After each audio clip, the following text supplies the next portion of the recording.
Okay, ladies and gentlemen, do not freak out. The first thing that appears on this slide is a formula. This equation is the universal law of gravitation by Isaac Newton. Basically, all it says is that opposites attract, believe it or not.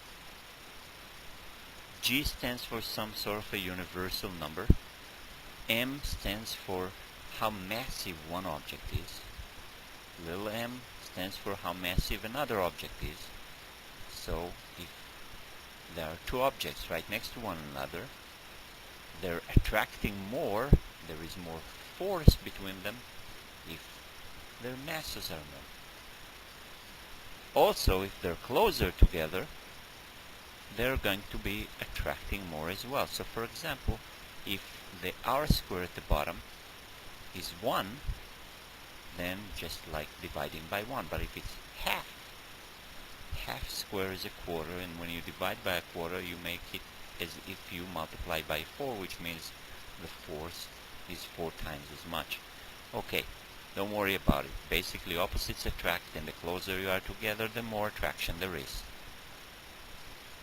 Now this universal law of gravitation, together with Newton's other 3 laws, have consequences, and that's what this lecture is all about. Guess what? Sir Isaac's great analysis led us to orbits that resemble ellipses. This picture is from Principia, Isaac Newton's book. In it, he has a cannon shooting cannonballs. If you shoot the cannonballs not that far, they move in orbits that resemble parabola. But basically, on a closer look, you'll find out that it's really part of an ellipse. Actually, if you shoot the cannonball really hard, it flies back and hits you in the back of your head after it orbited the whole Earth. That takes about an hour and a half, so don't stick around in one place. If you shoot the cannonball even harder, it will fly in an orbit that resembles an ellipse, with the center of the Earth being one of the focal points. If you recall, the ellipses that Kepler found the planets moving on, also have 2 focal points, with one focal point being the Sun.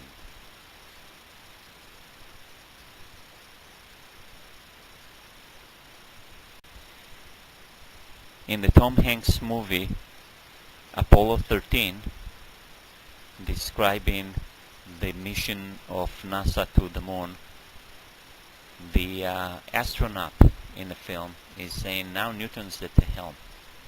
Indeed, flights from Earth, not just to the moon, but to some asteroids with the Dawn mission this year, and all the way out to Pluto with New Horizons, the one that we discussed in the forum, are using gravity assists. Not only are we launching from Earth, but we're using the moon and then some planets for gravity assists, which means due to the attraction to other planets, our probe would speed up, and of course those planets would slow down. They'll slow down so very little that it wouldn't affect them almost at all, but our wonderful spaceships would accelerate and reach places like Pluto in record time.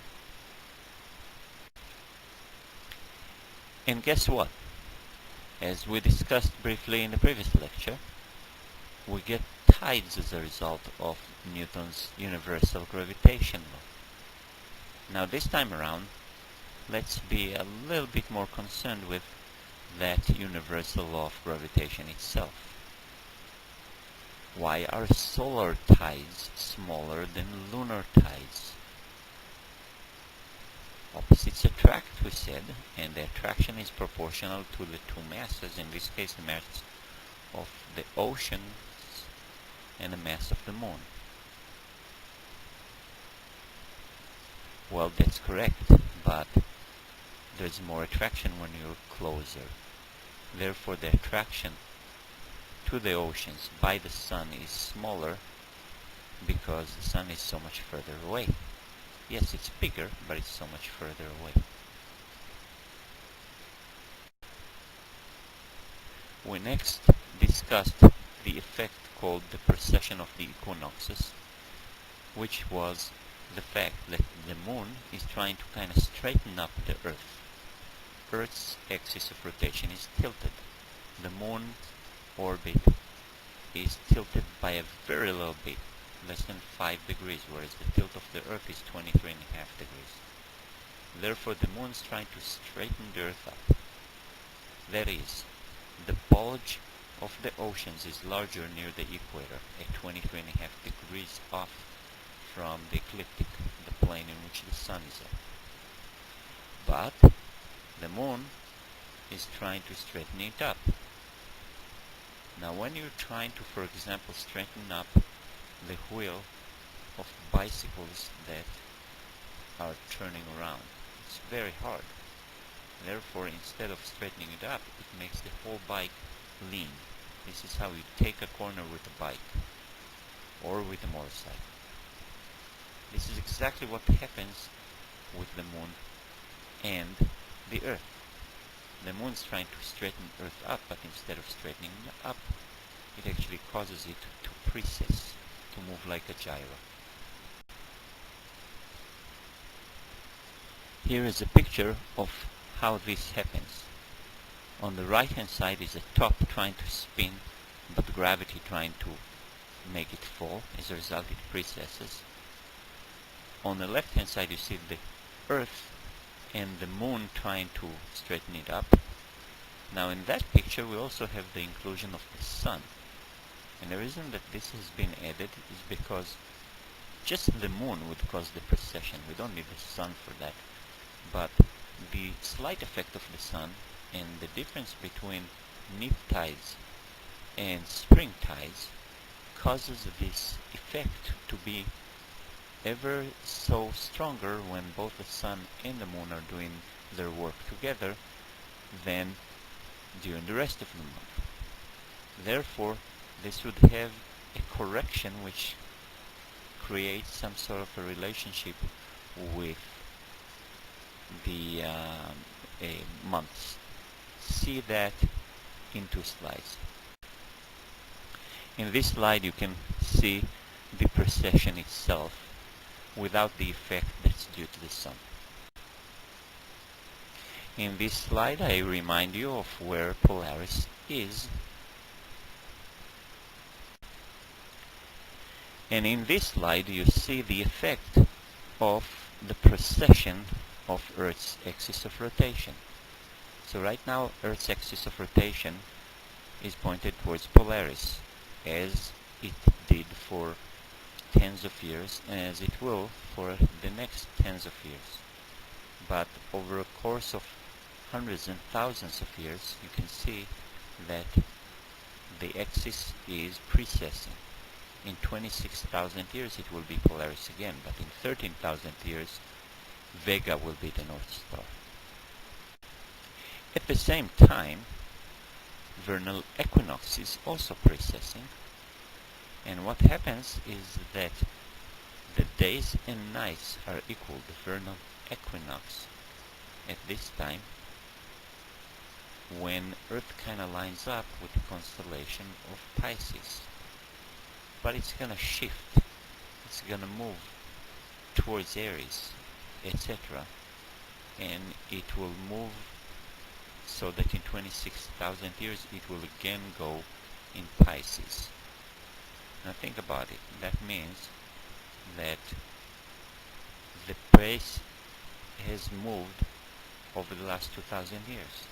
Therefore, a lot of those zodiac signs are not exactly where they're supposed to be. They're off by 2,000 years out of the 26,000, which is almost 1/12, which means almost a month off, which means that all of those horoscopes you were casting are different than they were 2,000 years ago. Uh-oh.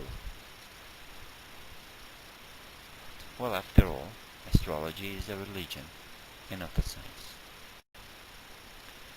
Back to the effect of both the Sun and the Moon on Earth's precession. What happens is, because of the elliptic orbit of the Earth around the Sun and the Moon around the Earth, not only do we have a change that's due to the monthly effect, but also a change that's due to how close the Moon gets to the Earth, how close the Sun gets to the Earth, they're closest. As a result, we're going to have this precession changing by a little bit. We will see that in the next slide. The following is a picture of the Earth's axis of rotation notations. These are called general notations. Those notations are basically the wandering of the North Star, which is the North Star location, or the North Pole direction location as a function of time. This whole circle takes 26,000 years, but those little notations, of course, take way less.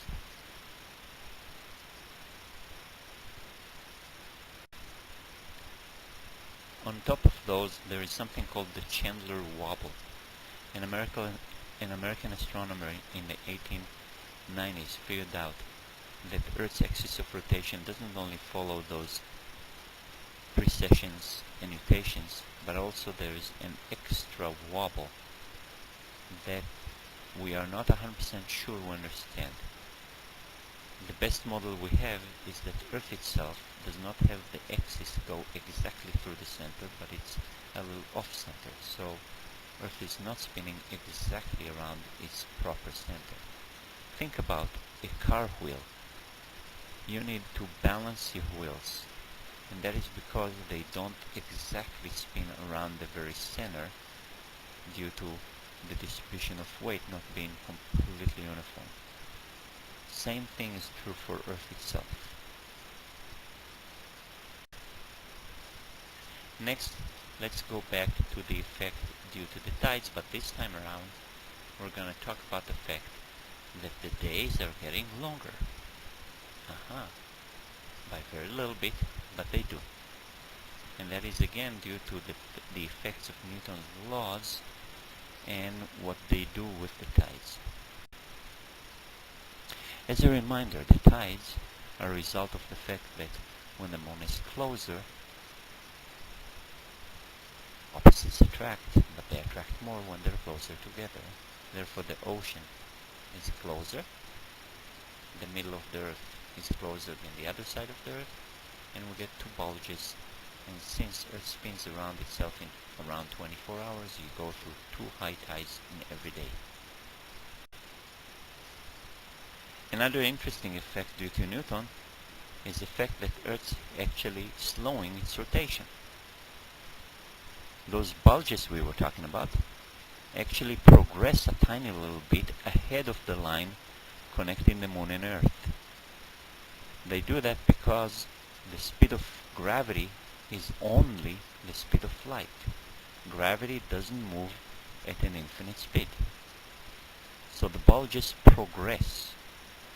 Out of the 24 hours, they progress about 1 second, because that's how long gravity takes to arrive from the moon, at second and third.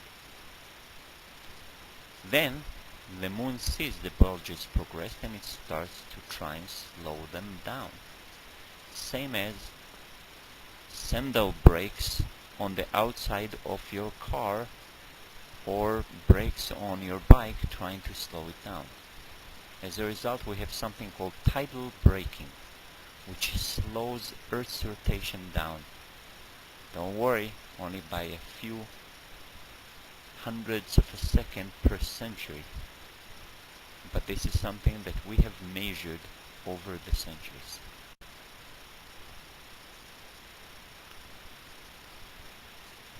As you can see in this picture, between about 1988 and 1998, the length of the day got a little bit longer.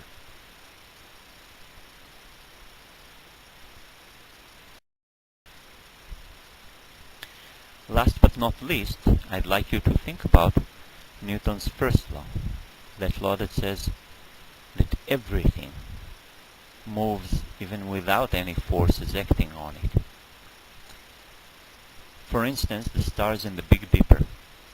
They make a dipper, but they're all moving very slowly as far as we're concerned, just because they're so far away. But in 100,000 years, the Big Dipper would look different. At the bottom right, that's what the Big Dipper would look like in 100,000 years.